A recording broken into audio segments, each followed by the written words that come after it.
Hello and welcome to the session on educational schemes for secondary education.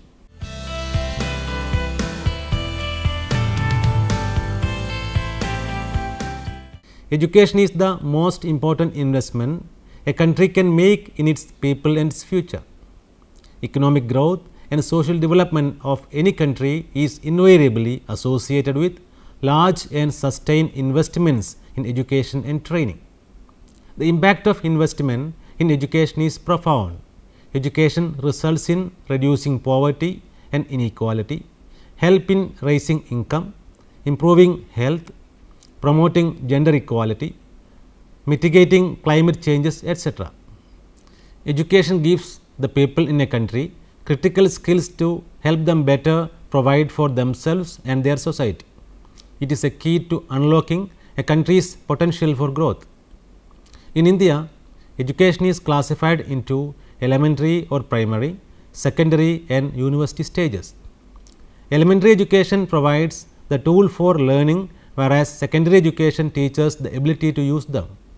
The form of secondary education in India before independence was that prescribed by the foreign educationalists.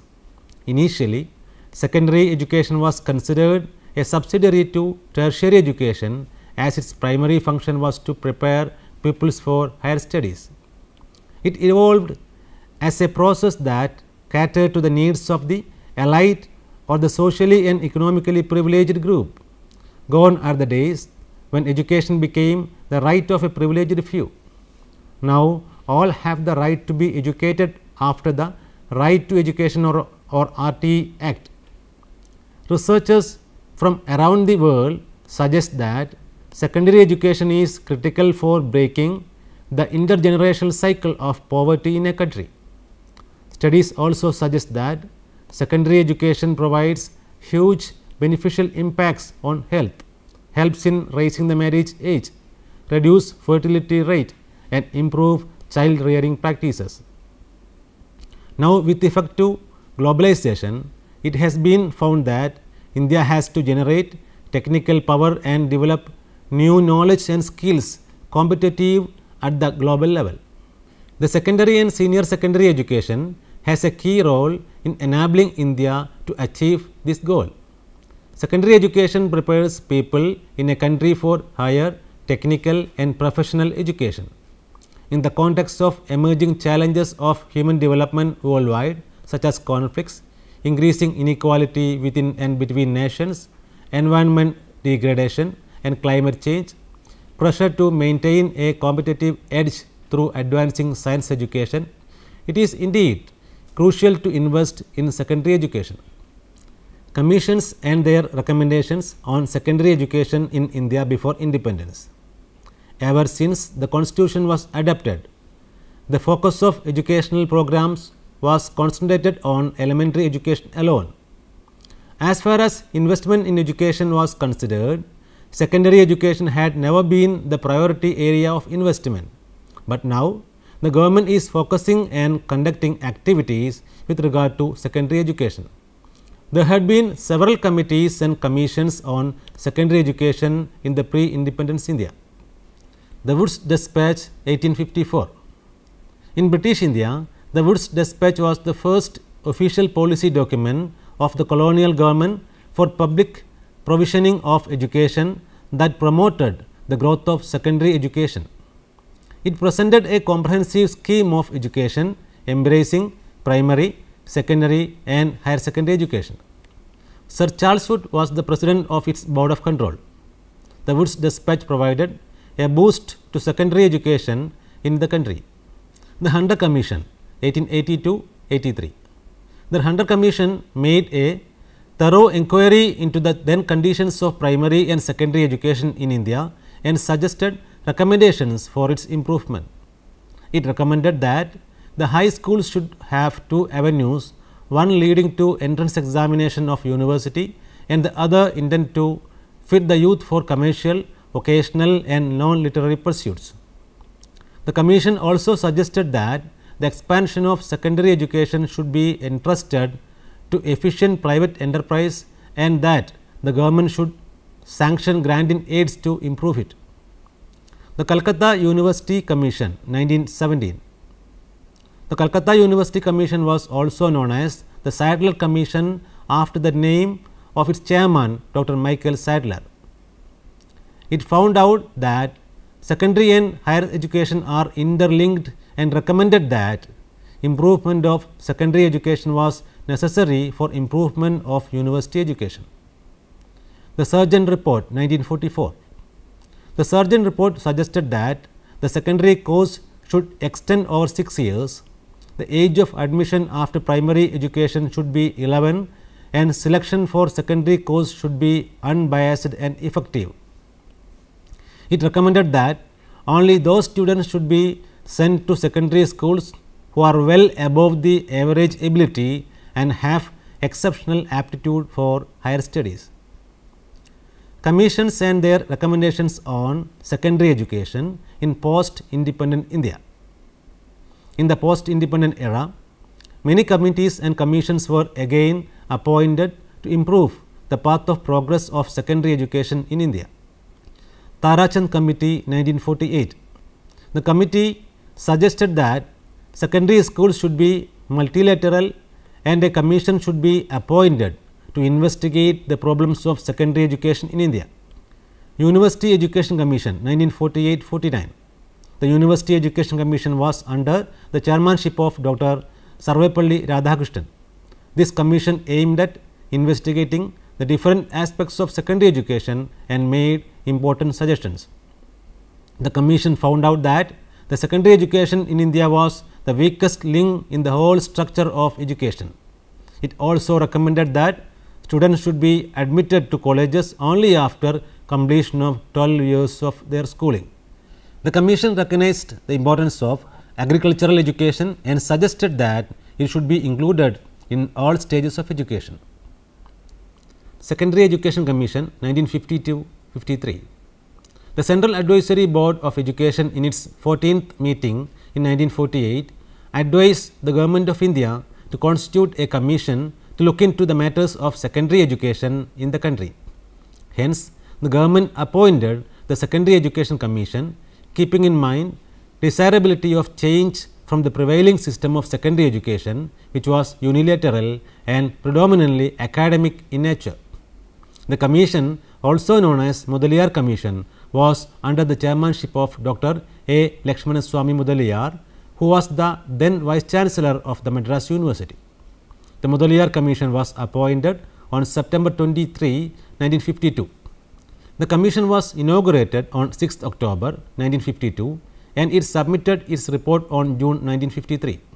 The terms of reference of the Mudaliar Commission was as follows: to inquire into the present position of secondary education in India, to suggest recommendations for the reorganization and improvement of secondary education in India with particular reference to the following: the aims, organization and content of secondary education, the relationship of secondary education to primary, basic and higher education, the interrelation of secondary schools of different types, for a uniform system of secondary education suited for the needs of the country.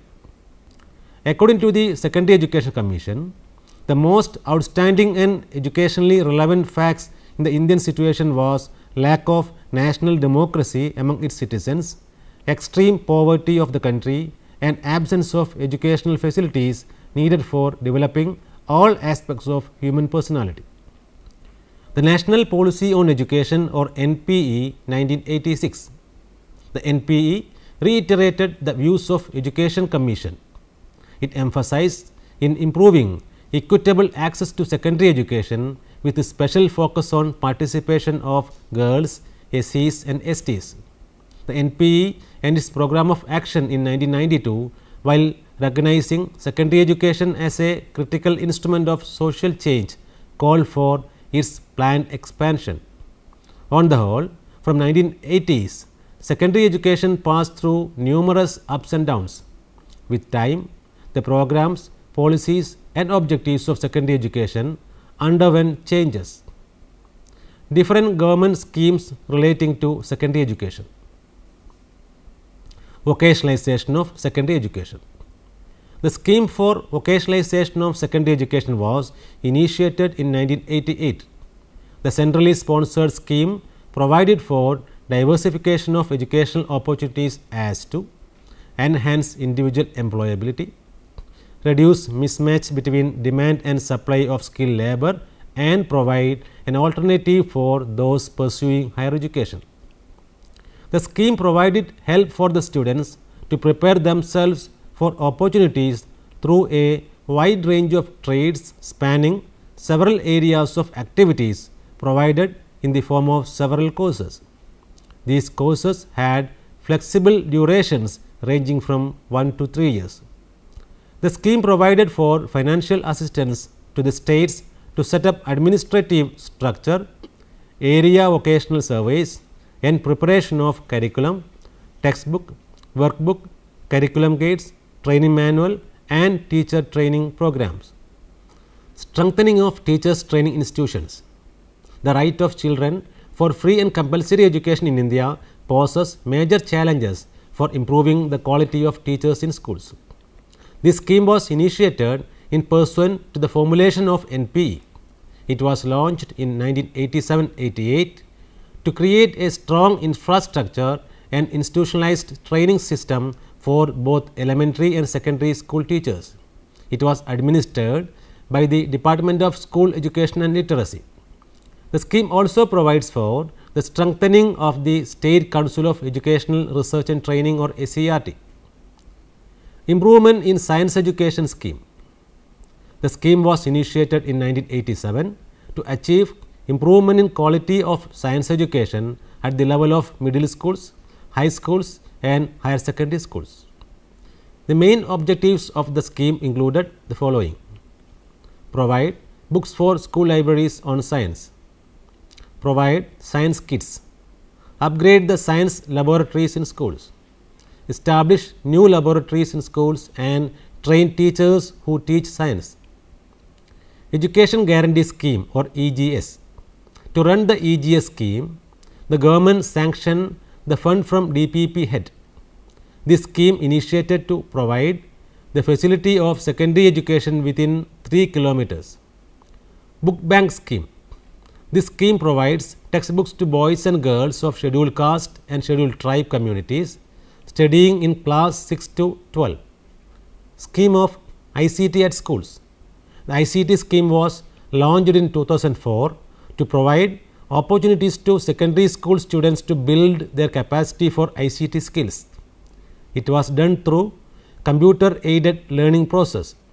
The scheme allows the state and union territories to establish ICT infrastructure in government and government aided secondary and higher secondary schools. It also aims at setting up smart schools in Kendriya Vidyalayas and Navodaya Vidyalayas. Model School Scheme.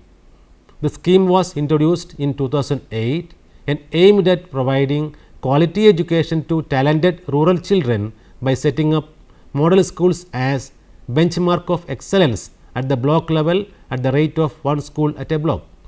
Girls Hostel Scheme. This is a centrally sponsored scheme launched in 2008-2009. The scheme provides the girls of educationally backward blocks with provision for hostels. This was initiated with the aim to retain the girl children in secondary schools so that they are not denied the opportunity to continue their higher studies. National Means Cum Merit Scholarship Scheme. The National Means Cum Merit Scholarship Scheme, or NMMSS, was initiated in 2008 with the objective to provide scholarships to outstanding students of the economically weaker sections of the society. This was launched to arrest their dropout rates at class 8th and encourage them to continue their higher studies. The selection for scholarships was made through an examination conducted by the state government. National Incentive to Girls. In order to improve the enrollment of girl students into the secondary education system, the government initiated an incentive program in 2008. It was a centrally sponsored program which covered incentives for all SC or ST girls who passed grade 8th, married girls who were studying in private unaided schools, girls who passed grade 8th from the Kasturba Gandhi Balika Vidyalayas and so on. Adolescence Education Program. This initiative aimed to empower young adolescents with accurate and age appropriate information and help them develop skills to respond to real life situations and promote healthy attitudes in them. Inclusive education for disabled at secondary stage. The scheme of inclusive education for disabled at secondary stage or IEDSS was a centrally sponsored scheme launched in 2009-2010. The IEDSS scheme replaces the Integrated Education for Disabled Children or IEDC. The IEDSS provides assistance to the disabled children and enable all the children who have completed their 8 years of elementary schooling to pursue further 4 years of secondary schooling. Appointment of language teachers. This scheme was introduced in various government schools of the country in order to encourage use of Hindi, English and other regional languages under the 3-language formula which was introduced earlier. National Awards to Teachers. This program was instituted in 1958. The awards are given to teachers for promoting inclusive education in schools and education of children with disabilities in regular schools. The awards are given away by the President of India on 5th September of every year, which is the Teachers' Day. Universalization of secondary education. In India, the Central Advisory Board of Education or CABE is the highest authority or advisory body relating to policy making in education. It allows a forum for the concurrent responsibilities of education at the central and state levels to evaluate and envision policies and programs for future implementation. The government had designated that the constitutionally mandated 8 years of education was no longer adequate for a country like India. As the Sarva Shiksha Abhiyan program on elementary education was a success, the government launched a plan for secondary education entitled Scheme for Universalization of Access to Secondary Education or SUCCESS. In 2004, the CABE constituted committees regarding the preparation of a blueprint for the universalization of secondary education or USE in India. The CABE was set up by the Ministry of Human Resource Development or MHRD, Government of India under the chairmanship of Ghanshyam Tiwari, the Minister of Education, Government of Rajasthan on the subject of universalization of secondary education. The committee was deeply conscious of the fact that universalizing secondary education had become a national agenda for the first time since independence. The CABE Committee on Universalization of Secondary Education recommended that each state should develop norms for USE keeping in view the common national parameters as well as state specific parameters. CABE also recommended the states to develop their medium term perspective plans for USE, go for decentralization as the main approach to planning and implementation of USE. It also suggested the state to invest in the public school system with the specific norms and standards similar to those of Kendriya Vidyalayas for enriching its effectiveness. The main goal of success was to make secondary education of good quality available, accessible and affordable to all young students. The program also aimed at promoting retention, providing infrastructure and provide quality education to marginalized group of people including girls, rural children and students of SC and ST. The committee focused on the need for 4 main issues. Universal access, provide secondary education through creation of new cultural ambience and child friendly curriculum. Equality and social justice, children should be empowered to understand, act and deconstruct injustice.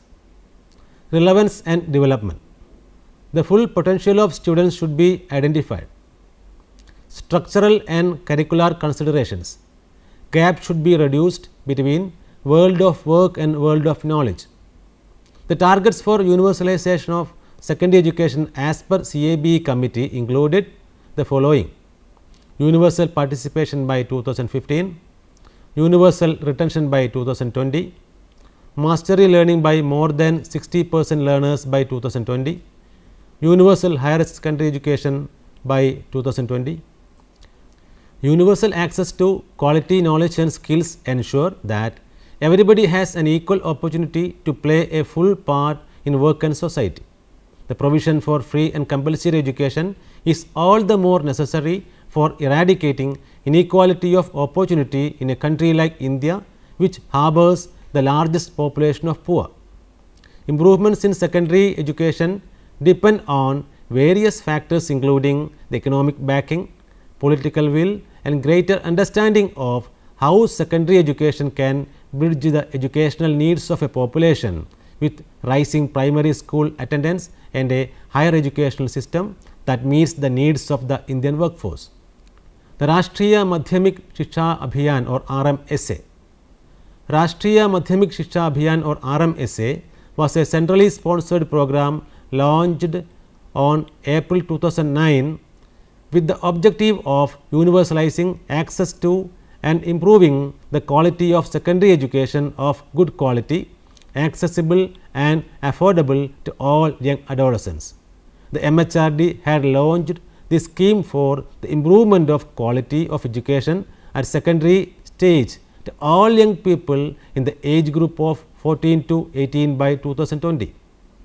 The RMSA provides a detailed roadmap for the implementation of access and equity related components of USC and also deliberates upon quality components, providing norms largely for infrastructure requirements. The main aims of RMSA were the following: maintain standards in secondary education by making schools conform to the prescribed norms related to physical facilities, staff and academic matters. Universalize physical access to secondary education to all young people. Improve participation and retention in secondary education. Overcome all the barriers, though it be gender, socio-economic status, disability etc. of secondary schooling. Improve the quality of education by enhancing intellectual, social and cultural learning in secondary education. The Indian school education system is characterized by the biggest and the most widespread discrimination and inequality in school education. India is following a service-led growth model. The country is striving hard to survive the global competition. Under such conditions, it is increasingly recognized that secondary education is the most critical segment of the education chain. Apart from the pressure arising from growth of primary education, there is need to pay greater attention to secondary education as it caters to the needs of the most important segment of the population. The globalization phenomenon has compressed time and space and has resulted in new circuits of exchange of capitals, people, goods and knowledge. Staying connected with the globalization process has become a major challenge. There is the need for changing the role of school from an institute of knowledge generation to an institute that can respond to the skill requirements of the future world. So, the need for development of secondary education has become apparent with the changing context of schooling. This plays an important role in addressing the emerging human development concerns in the country and help in staying connected to the globalization process. A quality secondary education can help a developing country like India to compete in the global economy by providing a sophisticated and skilled labor force which cannot be developed by primary education. Increased investments in secondary education like investment in additional classrooms and teachers, improved curriculum and textbook development, effective teacher education and training, introduction of new educational technologies, improved teacher management and accountability systems can definitely help for universalization of secondary education. Let me summarize the session. Literacy is always considered as a major problem faced by many countries, especially the developing ones. It is so because education is identified as a major cause of socio-economic and ethnic conflicts in a country. Thus, most of the countries in the world have accepted their obligation to provide free education at least in the elementary level for their citizens. Education gives the people in a country critical skills to help them better provide for themselves and their society. It is a key to unlocking a country's potential for growth. Researchers from around the world suggest that secondary education is critical for breaking the intergenerational cycle of poverty in a country. Studies also suggest that secondary education provides huge beneficial impacts on health, helps in raising the marriage age, reduce fertility rate and improve child rearing practices. Ever since the constitution was adopted, the focus of educational programs was concentrated on elementary education alone. As far as investment in education was considered, secondary education had never been the priority area of investment, but now the government is focusing in conducting activities with regard to secondary education. There had been several committees and commission on secondary education initiated in India before and after independence. Another initiative by the government worth mentioning is the different schemes related to enhancing secondary education. The chapter describes in detail the various schemes on secondary education. Hope that you will try to answer the questions here. What is the role of secondary education in India? What are the different committees and commissions appointed by the government of India on secondary education? What are the different schemes initiated by the government for enhancing secondary education in India? What do you understand by universalization of secondary education? Explain RMSA. What were the major findings of the Calcutta University Commission with respect to secondary education in India? What is USE? What are its targets? Now, you can refer the books given here. Secondary Education, written by V.K. Rao, published by APH Publishing Corporation, New Delhi in the year 2008. History of Education in India, written by Ramnath Sharma and Rajendra Kumar Sharma, published by Atlantic Publishers and Distributors, New Delhi in the year 2004. Education in Emerging Indian Society, the Challenges and Issues, written by Sunanda Ghosh, published by PHI Learning Private Limited, New Delhi in 2009. Development of Education in India, written by A. Biswas and S. P. Agarwal, published by Concept Publishing Company, New Delhi in 1994. Thank you for watching this program. We can meet again with another topic soon. Have a nice day.